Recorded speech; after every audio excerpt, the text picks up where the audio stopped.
dad was a lot like your dad's. He was our hero. He was the champion. He was a rock and a role model, and truly a sincere and genuine guy. Dad served in the Air Force, and he was a hero like that. But really, my dad was a hero because of what he taught us to be, what he shared with us, because of the time and love that he gave us, and for all the little and big things he did for us, for Heather and I, and for all of us that called him Dad, Grandpa, and Great-Grandpa. He was our hero. Dad was a champion because of how he made us all feel. Dad was easy to talk to, was very supportive and positive, and always had a smile on him. When you saw my dad, whether it was in the driveway at home or on the golf course or in the pickleball court, yeah, he had his moments, as we all do. But my dad always had a genuine smile on his face, even though for many of his last years he battled cancer, and I'm sure felt not so great sometimes. I could still hear it in his voice every time we talked on the phone, a smile to start the conversation. I'm sure even the nurses that took care of him through all those years of sitting there taking chemo for 4 to 5 hours at a time would tell you that most always he had a smile on for them too.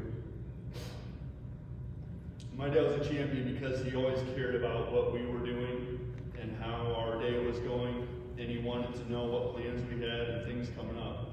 He always made us feel like he wanted to be included and to be a part of all the stuff that we did.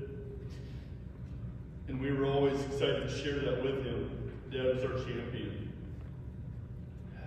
Dad was a sincere and genuine good guy because he never misled anyone about anything. He always said the truth. He never minced words. He always said it like it was. I know that is where I get that from my dad and my mom. That being straight with people is what gives us good character and integrity, and what makes other people know you are sincere and genuine, as he was. I'm so glad he taught me all the things that he did, how to use my hands, how to build stuff and fix things, how to do construction and woodworking and electrical projects around the house. To this day, every time I build or fix anything, I wonder how he would have done it, or what he would think if he could see my work. Dad taught me how to build things better and to do a good job the first time, but he also taught me to be humble enough to admit when I'm wrong and that it's okay to go back and redo something that didn't quite get done right the first time. Dad was my biggest fan and greatest role model, and I will miss him so much for that. Sorry.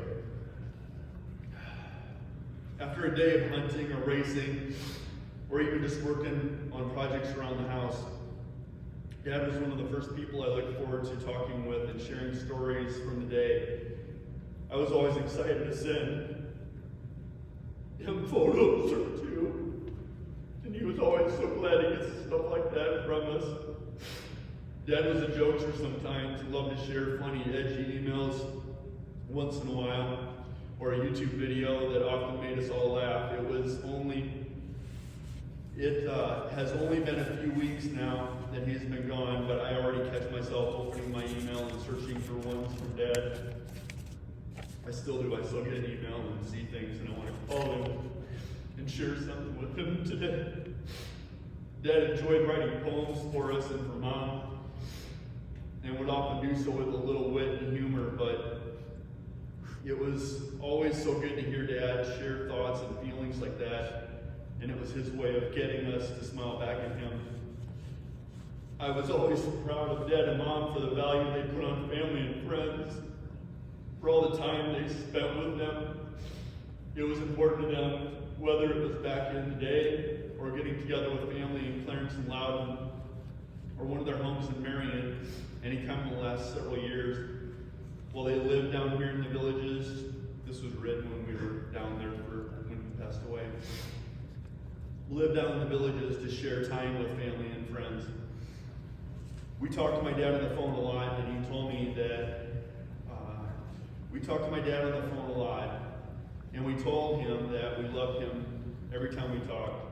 So there was no chance that he didn't know exactly how we felt about him and Mom. And there's no doubt that every time we were together, we did give him a big hug and say hello or goodbye.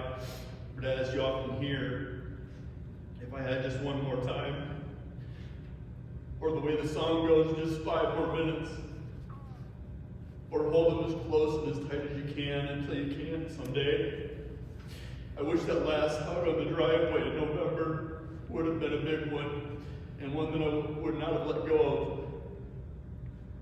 Now as his last day has come and gone, whether it's sitting on the couch at home watching a movie with my wife Janell, working in the yard, saying grace before a meal with family and friends, changing out a wall plate or installing an outlet for my stepson and daughter-in-law, Andy and Tyler Schlichty, playing on the living room floor with our granddaughter, Addison, cutting a piece of wood on a table saw for a project, sitting in a pew at church in Dubuque with my mother and father-in-law, Lois and Bob Carew, alone in a tree stand waiting for a whitetail, walking a field edge with a hunting buddy for roosters, hiking on a trail in Colorado, driving somewhere in my truck or his car, or playing a game of pickleball or a round of golf, I will think of Dad and know that he is with me and watching over us. Today I'll remember Dad and cherish all of the great memories. I will remember Dad for his endless smile and always looking on the bright side of most everything. He was one of a kind and one of my very best friends. Life will be different without him and a little tough at times, and not being able to talk to him. But I'm so grateful that I got to call him Dad. I love you, Dad, so much, and I will miss you and think of you every day. Your son, Eric. I'm sure I didn't cover all of it, but I hope you got to know Dad just a little bit more and to know how much he meant to us. I know and understand it's life and that he lived a good one. He wanted to keep going, but his body was just tired. It was his time. Thank you all for being here today and for helping celebrate my dad. You all meant a lot to him. Thank you.